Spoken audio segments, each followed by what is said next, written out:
কাকদ্বীপে বাংলাদেশি ভোটারদের 2002 তালিকায় নাম না থাকায় আশঙ্কা। এসআইআর এর মাঝে সীমান্ত পথে ফেরার হিড়িক। সিএএ ঘিরে তৃণমূল বিজেপি বিতর্ক তুঙ্গে। এনুমারেশন ফর্ম জমা না দেওয়ায় উদ্বেগে লক্ষাধিক বাংলাদেশি বাসিন্দা। আরো বিস্তারিত জানবো, ফোন লাইনে রয়েছেন প্রতিনিধি কোয়েল মণ্ডল। কোয়েল, এই মুহূর্তে ঠিক কি অবস্থা, কি জানতে পারা যাচ্ছে?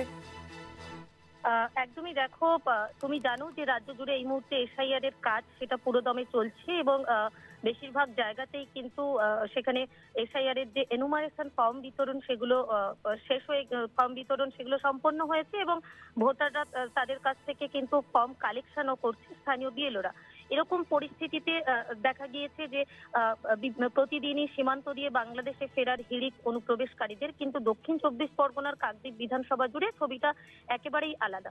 কাকদ্বীপ বিধানসভায় প্রায় লক্ষাধিক বাংলাদেশির বাস রয়েছে, যারা বিভিন্ন সময় বিভিন্ন কারণে বাংলাদেশ ছেড়ে এ রাজ্যে চলে এসেছিল এবং এ রাজ্যের মূলত এই কাকদ্বীপ বিধানসভা এলাকার কাকদ্বীপ এবং নারায়ণপুর বিভিন্ন প্রান্তে তারা বসতি গড়ে তুলেছে।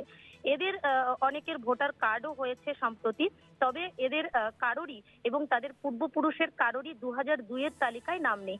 এখানে আশঙ্কা তৈরি হয়েছে এই সকল ভোটাররা তারা 2025 তালিকা ধরে এনুমারেশন ফর্ম পেলেও সেই ফর্ম পূরণের ক্ষেত্রে প্রধান বাধার কারণ হয়ে দাঁড়িয়েছে 2002 এর ভোটার তালিকা। কারণ ভোটারদের সহ তাদের পূর্বপুরুষদের নাম 2002 এর তালিকায় নেই।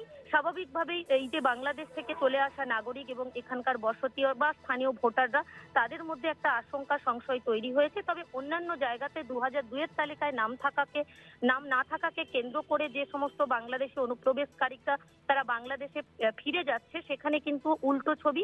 এই 2002 এর তালিকায় বাংলাদেশ থেকে চলে আসা ভোটারদের নাম না থাকলেও তারা কোনোভাবেই বাংলাদেশে ফিরতে চাইছে না। তারা বলছে যে আমাদের যা যা ডকুমেন্ট রয়েছে সেইগুলো দিয়ে আমরা এসআইআর এর ফর্ম ফিল আপ করছি এবং আগামী দিনে দেখা যাবে কি হবে। এবং তারা ভরসা রাখছে যে এখানকার নাগরিকত্ব তারা পাবে, কারণ এক একটা পরিবার 40 থেকে 50 বছর ধরে তারা এখানে আছে। তাদের যে সমস্ত সরকারি সুযোগ সুবিধা সেগুলো তারা পাচ্ছে। সেক্ষেত্রে কয়েকবার ভোটও দিয়েছে, তাহলে কেন তাদের নাগরিকত্ব বাদ যাবে, এই প্রশ্নটা বারে বারে উঠছে।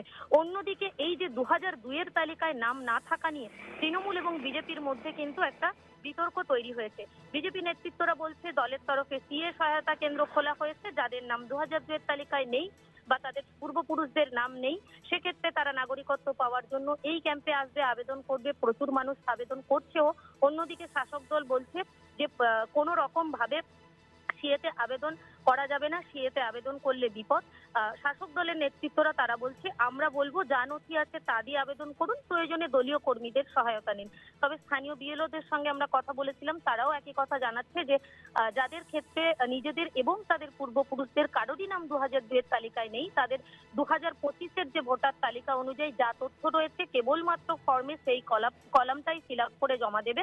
পরবর্তী সময় নির্বাচন কমিশনের নিয়ম অনুযায়ী যা সিদ্ধান্ত নেওয়ার সেটা প্রত্যেকটা ভোটারের ক্ষেত্রে তাই সিদ্ধান্ত নেওয়া হবে এবং তাই প্রক্রিয়া চালানো হবে। ধন্যবাদ কোয়েল।